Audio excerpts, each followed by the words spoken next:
When people look at it, it looks crazy. That's a very natural thing. Sometimes when we look at it, it looks crazy. It is the result of reasoned engineering thought, but it still looks crazy. From the top of the atmosphere down to the surface, it takes us 7 minutes. It takes 14 minutes or so for the signal from the spacecraft to make it to Earth. That's how far Mars is away from us. So when we first get word that we've touched the top of the atmosphere, the vehicle has been alive or dead on the surface for at least 7 minutes.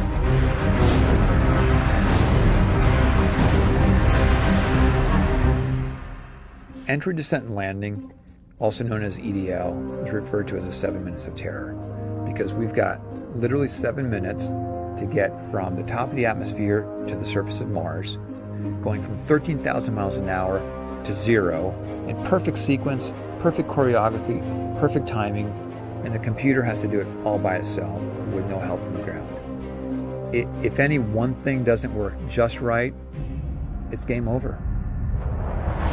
We slam into the atmosphere and develop so much aerodynamic drag. Our heat shield, it heats up and it glows like the surface of the sun. 1,600 degrees.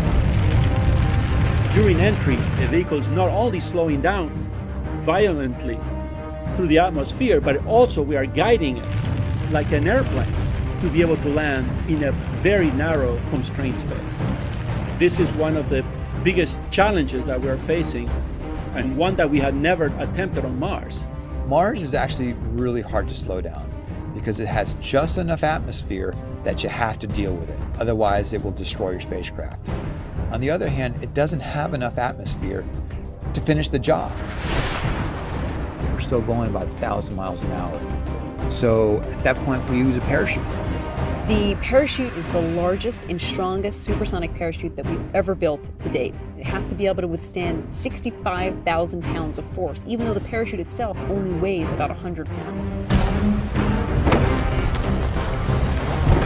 When it opens up that fast, it's a neck-snapping 9 Gs. At that point, we have to get that heat shield off. It's like a big lens cap blocking our view of the ground to the radar. The radar has to take just the right altitude and velocity measurements at just the right time, or the rest of the landing sequence won't work.